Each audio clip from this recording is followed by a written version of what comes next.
आचार्य महाराज 1993 में अमरकंटक में विराजमान थे और चतुर्मास वहाँ, शायद चतुर्मास नहीं वहाँ और कुछ समय हो सकता है, तो उस समय आचार्य महाराज वहाँ विराजमान थे। कुछ सहारनपुर में कुछ विद्वान रहते थे जो एकांत पक्ष को लेके चलते थे और बड़े स्वाध्यायशील थे।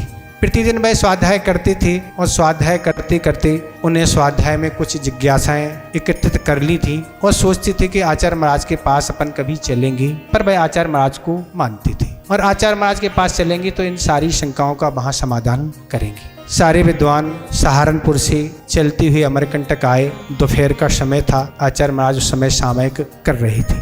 जो भी व्यवस्थापक थे उन्होंने वहाँ रोक लिया। आचार्य महाराज की जब सामयिक होगी तब आपको अंदर जाने मिलेगा। वह खड़े थे, एक विद्वान और उन्हें मिले। उन विद्वानों से उनने चर्चा की और चर्चा करने में वह कहने लगे कि आपको पता है कि आचार्य महाराज ने समयसार ग्रंथ का स्वाध्याय कितने बार किया। मैं विद्वान बोले हमें नहीं पता कितने बार किया, आपको भी अंदर जाने ही है, आप आचार्य महाराज से पूछ लेना आपने समयसार ग्रंथ का स्वाध्याय कितने बार किया।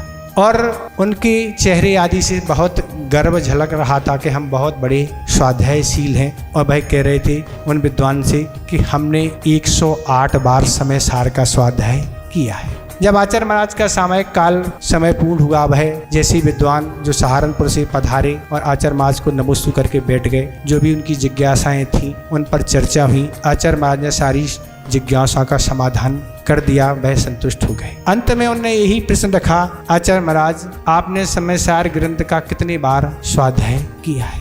आचार्य महाराज ने यही उत्तर दिया कि भैया हम तो आचार्य ज्ञान सागर महाराज के पास पहुंचे थे, उस समय हम ब्रह्मचारी अवस्था में रहे और आचार्य ज्ञान सागर महाराज ने एक बार हमें समयसार ग्रंथ का स्वाध्याय कराया और हमने तो एक ही बार उस समय किया था तो हमारे तो कपड़े उतर गए। एक बार ही किया, कपड़े उतर गए, पर आप बार बार पढ़ने वाले आप तो अभी यथावत हैं। आपका कुछ कितने बार किया? उनने बता दिया हमने 1 से 8 बार किया। तो आप तो की स्थिति वही है। इसलिए आचार्य श्री ने कहा कि पढ़ने का महत्व नहीं, ग्रंथ पढ़ने के बाद अपने जीवन में उतारने का महत्व है। पढ़ तो आप कुछ भी लो और कुछ भी आप पढ़ लो और कितनी बार पढ़ लो, अगर पढ़ने के बाद अपने जीवन में परिवर्तन नहीं हो रहा है तो उस वह ज्ञान कोई कार्यकारी नहीं है। तो जैसे ही उत्तर उन्होंने सुना, मैं तो बस अब आगे का प्रश्न ही खड़ा नहीं हुआ। अब क्या कहते आचार्य महाराज से? कुछ नहीं कहते। ये आचार्य महाराज ऐसा उत्तर देते कि हमारे गुरु ने तो बस एक ही बार पढ़ा था, सो हमें तो वह उन्होंने दिगंबर दीक्षा प्रदान कर दी और हमेशा हमेशा के लिए यह एक मार्ग हमें दे दिया। पर आप तो अभी जहाँ खड़े थे वहीं खड़े हुए, तब उन्हें समझ में आया कि हमारा 108 बार पढ़ने का कोई महत्व नहीं।